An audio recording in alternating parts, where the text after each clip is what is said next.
All right, let's get right into it. We're going to pull back the curtain on how businesses deal with truly massive risks. We're talking high stakes, a world full of complex threats, and the incredibly detailed plans they build to protect things of immense value. So take a look at this number, 1,732,100,000 rupees. Let that sink in for a second. Now, what do you think this is? The value of a company? Its yearly profit? Nope, not even close. It's something much more specific. That massive number, that's the insured value for just one single shipment of heavy machinery making its way to India. Think about that. It's a real physical asset on a long and very dangerous journey. And that, right there, is the big question. When you've got something that valuable on the move, what kind of shield do you even build to protect it from everything, and I mean everything, that could possibly go wrong? The answer, as you'll see, is pretty fascinating. To really understand the shield, we first have to understand the threats. And we're not just talking about simple accidents here. We're talking about preparing for chaos in pretty much every form imaginable. Get this, the insurance policy for this shipment has specific clauses for things you'd think are straight out of a history book. We're talking about derelict mines, torpedoes, leftover weapons from old wars that are still a very real danger out there in the shipping lanes. And the threats aren't just physical objects from the past. The plan also has to account for the total unpredictability of people.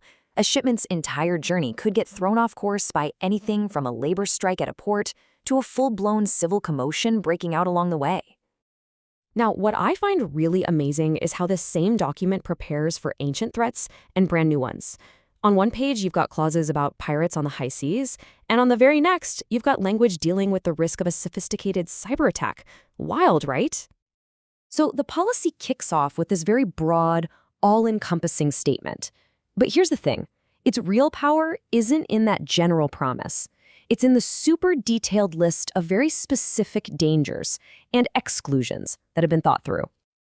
You see, when faced with this giant list of what-ifs, companies don't just buy a policy and cross their fingers. No way. They have a systematic playbook they use to turn all that potential chaos into a process they can actually manage. Let's see how that works. And at the heart of it all is this idea, risk management. This is not about guessing. It's a formal, logical process. It's designed to bring order to the madness of potential threats, and it's what lets businesses operate with some level of confidence.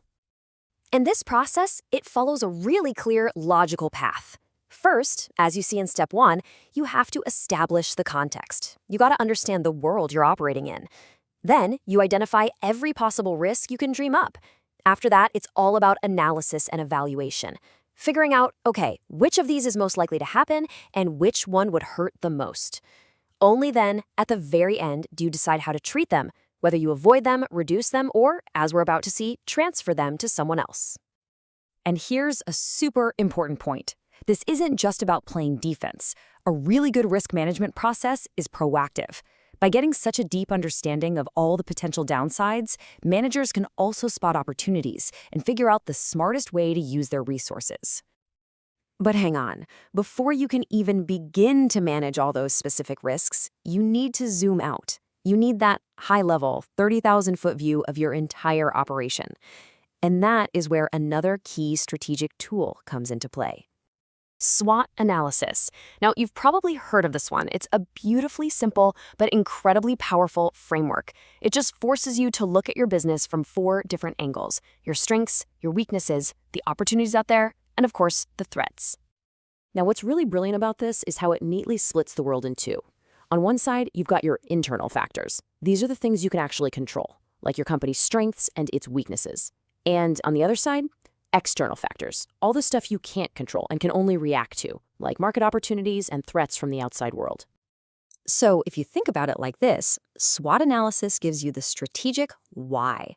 It helps you understand your weak spots in the environment you're in. And that understanding, that becomes the starting point, that context we talked about for the entire how of the risk management process.